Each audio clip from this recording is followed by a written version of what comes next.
Entonces, bueno, es un gusto que estén acá Mario y Luis, Luis Agasti y Mario Ortiz, que como digo son jóvenes escritores, no, jóvenes, no sé si jóvenes. Todos me parecen jóvenes a mí, todos, no, les aviso que todos a mí me parecen jóvenes, así que por ese lado quédense tranquilos, ¿no? No, quiero decir, son la nueva literatura argentina, no importa la edad, ¿no? Están haciendo algunas cosas que me parecen muy renovadoras. Y están, en un sentido, me pareció que era interesante conversar sobre ellos, con ellos sobre algunas cuestiones que están siempre presentes en la literatura nuestra, ¿no? Tiene sentido que Borges está siempre ahí, aunque sea para que uno lo olvide o trate de olvidarlo. Entonces, por un lado, quería preguntarles cómo fueron las lecturas de Borges, si lo fueron leyendo por azar, si por alguien que les tiró los libros, si eso tiene que ver con decisión. En fin, ¿cómo empezaron, ¿no? A leerlo? ¿Si se recuerdan eso? A ver, los griegos creo que le decían el padre Homero a Homero, ¿no? Entonces, para uno ha sido el padre Borges, ¿no? Con ese estatuto. Y digamos, después de haber pasado, digamos, por la literatura o por las aulas de la universidad, Borges siempre es la referencia inevitable. No solamente en sus textos, sino en sus intervenciones críticas. En estos efectos de lectura que vos estabas diciendo, por ejemplo, en sus lecturas sobre la gauchesca, en sus lecturas sobre Chesterton.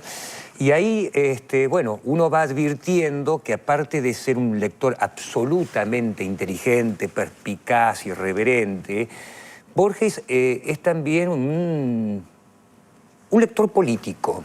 Por eso es interesante que lo tomen en el programa siguiente, ¿no? Como político. Lo que pasa que no explícitamente en el sentido en el que uno lo esperaría encontrar, sino en esas intervenciones de lectura, ¿no? Intervenciones de correr determinados efectos de lectura, por ejemplo, sobre el Martín Fierro, que en ese momento eran, por elevación, una intervención política al interior del nacionalismo, ¿no? Y de los usos y apropiaciones que se hacía de Martín Fierro. Y, por ejemplo, muy interesante también la apropiación que hace de Chesterton, ¿no? Cómo toma, digamos, la parte que a él le interesa, la parte que está de acuerdo con su poética, ¿no es cierto? Esa apelación a lo fantástico, la trama bien construida, etcétera, pero cómo deliberadamente lo corre de las lecturas que hacía el nacionalismo católico de aquí, ¿no? Chesterton, padre de la Iglesia, lo pone como un sentido irónico. Porque también es interesante la posición antiliberal de la lectura, ¿no? Claro. A mí siempre me pareció muy interesante una hipótesis de Carl Schorke, que hizo un libro clásico que se llama Bien a fin de siglo. Claro. Bien a fin de siglo. Que hace una reconstrucción de la situación del nacimiento de la vanguardia en Viena, donde de hecho se produce como el estallido, ¿no? Y él dice, se produce eso porque hay una crisis del liberalismo. Él ve la vanguardia, es decir, estos grupos conspirativos, estos grupos que no creen en el consenso, ni creen que la literatura y la cultura se deciden por mayoría, sino que se deciden por acciones muy... Él las ve como reacciones frente a lo que podríamos llamar el código liberal, que consiste que, bueno, que todos los escritores son buenos, todos los escritores deben ser considerados, en fin, ¿no? Entonces yo veo a Borges en esa estela, ¿no? Vi a Macedonio también, que tiene mucho de eso, ¿no? Claro. Entonces está muy bien el hecho de ver también... Eso se ve en el mundo contemporáneo y nosotros lo vemos en la Argentina todo el tiempo, ¿no? La lucha de las lecturas. Claro. Creo que uno de los elementos más visibles de la política argentina actual, sea la posición que sea la que uno tenga, es que hay una lucha descarnada, ¿no? Por quién impone una lectura o qué es leer determinados acontecimientos o determinados textos, ¿no? De modo que leer no es un hecho neutral, ¿no? Estoy de acuerdo. Si la lectura de cualquier índole es política, ¿sí? Pero antes que eso, yo quisiera retornar a la pregunta que vos hiciste, ¿cómo no llega a Borges? Y yo estaba en el secundario y creo que estaba bien leer a Borges, leer la trilogía Borges, Sábato, Cortázar. Claro. ¿Sí? En las clases de literatura, que apenas recuerdo el secundario, eran mayormente abominables. Uno no tenía, estaba hablando de la dictadura, no había unas buenas clases, o no había buenas lecturas. ¿Sí? Entonces, pero era Borges, digamos, era como una suerte de, ya en últimos años, en secundario, con cierta obligación.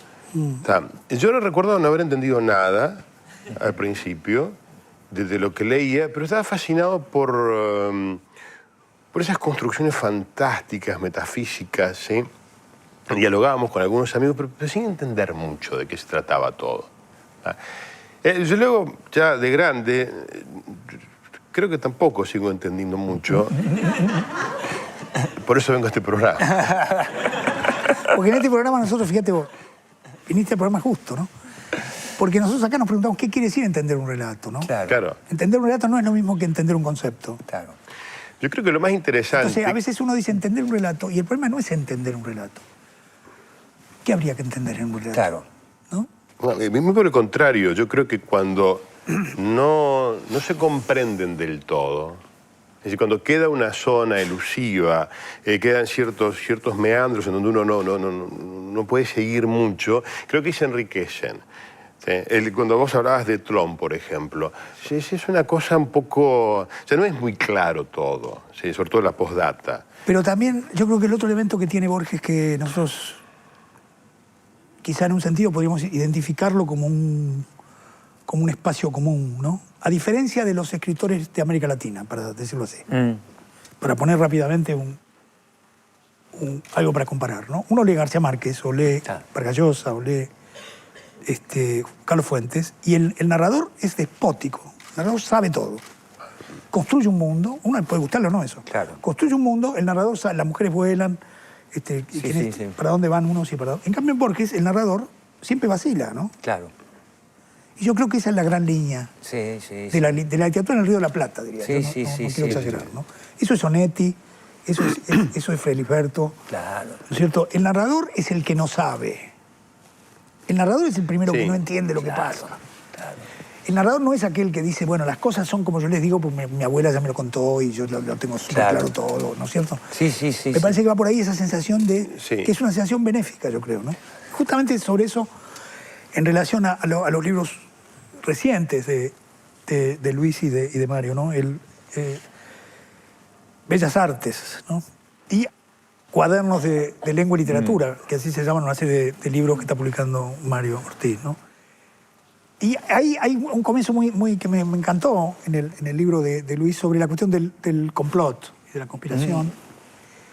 Y entonces quería una observación nomás sobre eso.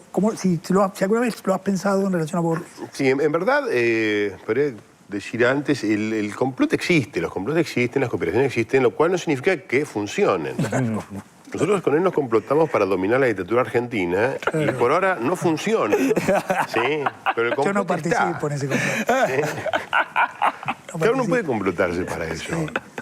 Pero lo interesante a mí me parece de Borges y la conspiración, ¿sí? Hay dos cosas. Uno pareciera ser también partícipe, sin saber, de esos complots, digamos, al ejercer cierto tipo de actos. De alguna forma uno recuerda a Foucault y su teoría del poder, ¿no? Que uno replica los modos del poder incluso oponiéndose a él. ¿No? Pero la otra que es interesante es, o dos, ¿no? O bien estamos todos complotados, ¿sí? Lo cual, si estamos todos complotados, a veces habría que ver contra quién o contra qué estamos complotados. Claro. Y la otra es cuando digamos, deriva en una suerte de mito de Frankenstein, que es el caso de Tlön. El multimillonario extraordinario, ¿no? Claro, que bien yanqui, bien capitalista, porque vamos a crear un país, ¿por qué no creamos un planeta? ¿Sí? Vamos a demostrar que podemos creer sin Dios, ¿no? Una cosa así, dice. Porque en verdad esa enciclopedia que reconstruye el mundo imaginario ha sido inventada por una conspiración, una sociedad secreta financiada por un norteamericano. Toda la obra sería el resultado de un complot de unos que deciden inventar esa enciclopedia. Pero parece el mito de Frankenstein, porque eso que están complotando se les viene encima. Eso es lo interesante. O sea, conspiramos, pero resulta que, Claro. Que eso a mí me hacía acordar a varias cosas, ¿no? Viste que siempre están todos los libros ahora, Borges y la matemática, Borges y la física cuántica, Borges y la literatura incluso. A veces. A veces.